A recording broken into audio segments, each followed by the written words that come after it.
Welcome to Mexico Unexplained, where we will explore the magic, the mysteries, and the miracles of Mexico. This series presents information based partly on theory and conjecture. The podcaster's purpose is to suggest some possible explanation, but not necessarily the only ones to the subjects we will examine. Here is your host, Robert Bitto. Welcome and muy bienvenidos to episode number 405 of Mexico Unexplained, where we examine the magic, the mysteries, and the miracles of Mexico. I'm your host, Robert Bitto. On a warm July day in 1822, the Metropolitan Cathedral of Mexico City echoed with the sounds of celebration. Agustin de Iturbide, a man of Basque descent, born in Valladolid, now Morelia, Mexico, in 1783, stood before a cheering crowd as the heavy imperial crown was placed upon his head. He became Agustin I, the first emperor of Mexico, a nation freshly independent from Spain after a decade of brutal conflict. His reign, however, was a fleeting dream, lasting less than a year before collapsing under the weight of political dissent, economic turmoil, and his own missteps. What followed was a saga of exile, execution, and a scattered legacy that continues to intrigue historians and monarchists alike. This is the story of Mexico's first imperial family, what happened after their brief moment of glory, where their descendants went, and what they are doing in the first decades of the 21st century. Agustin de Iturbide's journey to the throne was an unlikely one. Born into a privileged Creole family, he initially sided with the Spanish crown during the Mexican War of Independence, earning a reputation as a skilled military officer. Yet in 1820, he pivoted dramatically, aligning with revolutionary forces under the Plan de Iguala. This plan promised independence from Spain, equality between Spaniards and Creoles, and the preservation of Roman Catholicism as the state religion, principles known as the Three Guarantees. Leading the army of the Three Guarantees, Iturbide marched into Mexico City on September 27, 1821, securing Mexico's independence with the Treaty of Córdoba. The Spanish monarchy rejected the treaty, but the deed was done. Mexico was free. With no European royal willing to take the Mexican throne, Iturbide's supporters, backed by conservative elites and the military, proclaimed him emperor on May 19, 1822. His coronation was a grand affair, blending European pomp with Mexican symbolism, including a flag he designed featuring green, white, and red stripes that endure to this day. His wife, Ana Maria Huarte, became empress, and their children were titled princes and princesses of the new empire.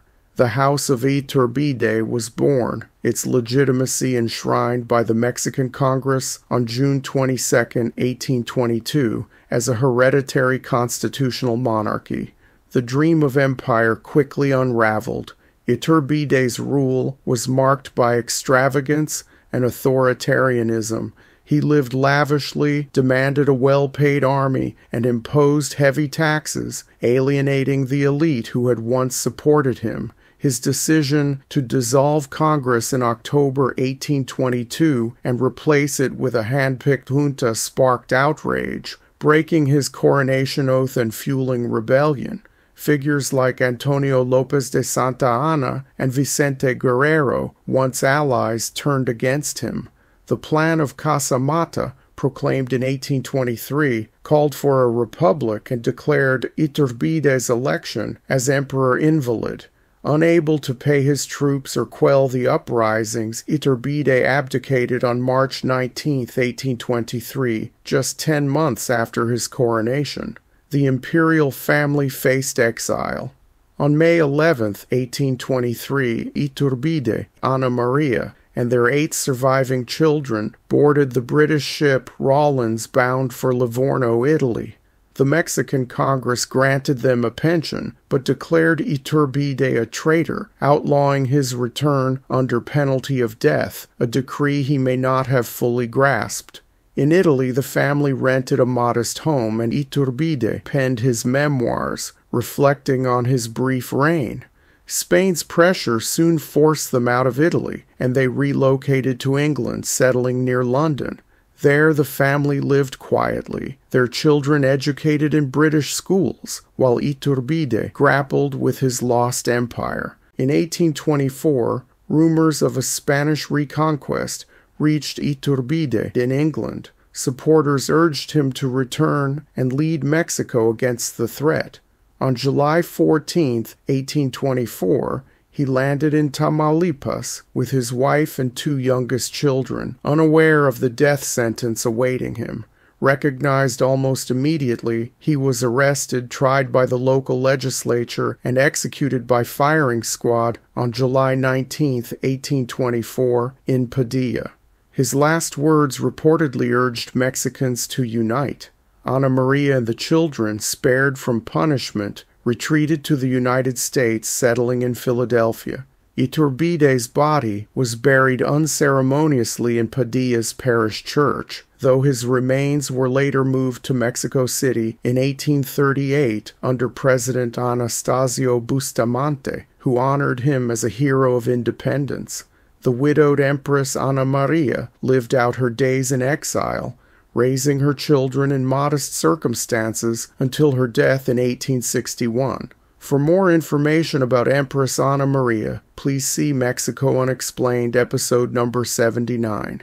The fall of the First Empire marked the end of Mexico's brief monarchical experiment under Iturbide, but his family's story and their claim to imperial legacy continued to evolve in unexpected ways. The Iturbide children faced a world far removed from the palaces of Mexico City.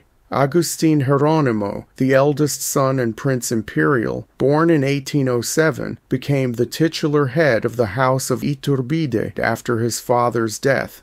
Educated at Ampleforth College in England, he later served as a military officer in South America under Simón Bolívar, and as a diplomat for the Mexican Republic in London and Washington. Unmarried and childless, he died in New York City in 1866, buried beside his mother in Philadelphia.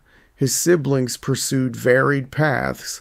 Some died young, while others faded into obscurity in Europe or the United States.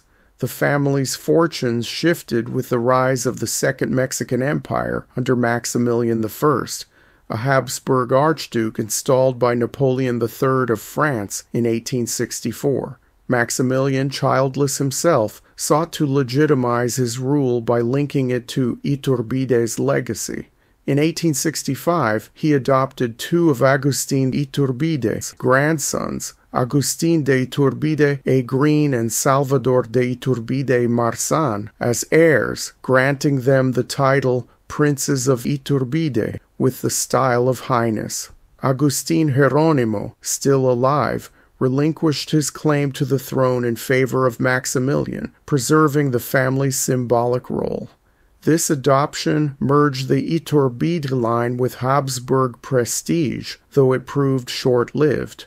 Agustin de Iturbide a Green, born in 1863 to Angel Maria de Iturbide, Agustin I's second son, and Alice Green, an American from a prominent Maryland family, was just 2 years old when Maximilian adopted him. His parents handed him over in exchange for a pension, though Alice soon regretted the decision and reclaimed him after Maximilian's regime crumbled. The Second Empire fell in 1867 when Maximilian was executed by Republican forces under Benito Juárez.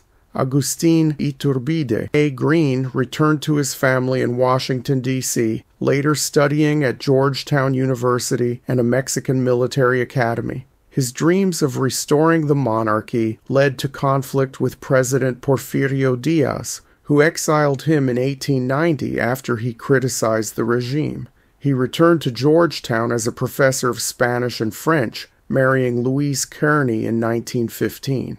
Childless, he died of tuberculosis in 1925. Salvador de Iturbide Marsan, born in 1849 to Salvador Maria de Iturbide, Agustin I's third son, and Rosario Marsan y Guisasola, took a different path. Adopted by Maximilian alongside his nephew Agustin-Iturbide Egrin, Salvador married Baroness Gisela Mikos de Tarodaza in Hungary and had 3 daughters. His eldest, Maria Josefa Sofia, born in 1872, became the titular head of the House of Iturbide after Agustin Iturbide Egrin's death in 1925, as he left no heirs. Salvador died in 1895, but his lineage survived, unlike his cousins. Maria Josefa Sofia de Iturbide, a Hungarian-born princess, never married and died in 1949. The headship of the House of Iturbide passed to her niece Maria Gisela, who died in 1989. The title then transferred to Maximilian Gustav Albrecht Richard Augustin von Götzen-Iturbide, born in 1944 in Hungary, to Maria Gisela's sister and a German count. Maximilian, a 3 times great-grandson of Agustin I through Salvador's line, is the current head of the House of Iturbide as of the first airing of this episode, March 9, 2025. He lives in Perth, Australia, with his wife Maria Anna de Franceschi, who descends from Venetian and Croatian noble houses with titles and land holdings that date back to the 12th century. The couple has 2 children, Ferdinand Leopoldo, known as Freddie, born in 1992, and Emanuela Isabella, born in 1997. If this is confusing or hard to follow, please see this episode's transcript at mexicounexplained.com for a simplified family history chart. Maximilian von Götzen-Iturbide does not actively claim the Mexican throne, which has been defunct since 1867. In a 2008 statement, he emphasized preserving Agustin I's legacy over pursuing a crown, saying, quote, "The crown of Mexico does not exist and will not exist. My only objective is to clear the name of Don Agustin de Iturbide," end quote.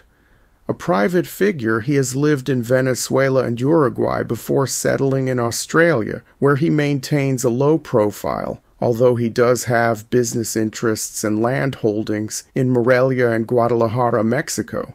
Monarchist circles still recognize him as His Imperial Highness the Crown Prince of Mexico, though his role is ceremonial and symbolic. Meanwhile, Mexican Emperor Agustin I's eldest son, Agustin Jerónimo, left an illegitimate daughter, Jesusa de Iturbide, born in Peru to Nicolasa Fernández de Pierola. Jesusa married Nicolás de Pierola, a president of Peru, thus linking the Iturbide bloodline to South American political history. Her descendants, if any survive, are not prominent in the imperial narrative, which remains centered on Salvador's line through Maximilian von Götzen-Iturbide. The House of Iturbide's story is one of ambition, tragedy, and resilience. From the heights of Mexico's first empire to the quiet life of an Australian resident, the family's journey reflects the turbulence of 19th century Mexico and the enduring allure of monarchy in a republican age. Agustin I's descendants have largely stepped away from political power, their titles a historical curiosity rather than a living claim. Yet, their existence, scattered across continents, keeps alive a thread of Mexico's imperial past. While the head of the House of Iturbide, Maximilian von Götzen-Iturbide, has no desire to claim a lost Mexican throne, Mexican monarchists have their eyes on his handsome and jet-setting son, known casually as Freddie in his social and business circles. Born on August 26, 1992 in Perth, Australia, Ferdinand Leopold Maximilian Gustav Salvador von Götzen-Iturbide not only holds a royal title of Count, inherited from his Hungarian noble ancestors, but as the son of the head of the House of Iturbide at birth, he assumed the title of Prince Imperial of Mexico. Prince Ferdinand was educated at boarding schools in Switzerland before getting a degree at Georgetown University in the United States. He is a co-founder and CEO of The Reveal, a custom business and specialized marketing company. In 2020, Freddie won the award for Best Marketer of the Year Under 30 at the Dutch Marketing Awards. The Prince Imperial of Mexico has carved out a nice life for himself in the marketing and strategic business growth fields and has no ambitions to reclaim the throne of Mexico despite the urgings of Mexican monarchists. But could that change? The Iturbides no longer shape nations, but their name endures in history books, monarchist circles, and the tricolor flag Agustin I gave to Mexico. A reminder of a fleeting empire and a family that refused to fade entirely into obscurity. Thank you once again for listening to another episode of Mexico Unexplained. Remember to like and subscribe to us on YouTube and follow us on X and TikTok. Tell your friends by sharing these shows with others. Please go to our website, MexicoUnexplained.com, for references, illustrations, and for free access to transcripts of past shows.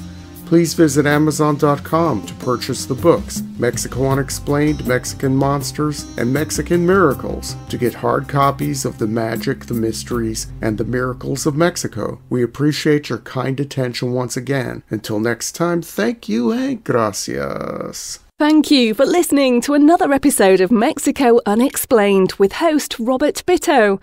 For show summary, relevant links and commentary, please check out our website at mexicounexplained.com.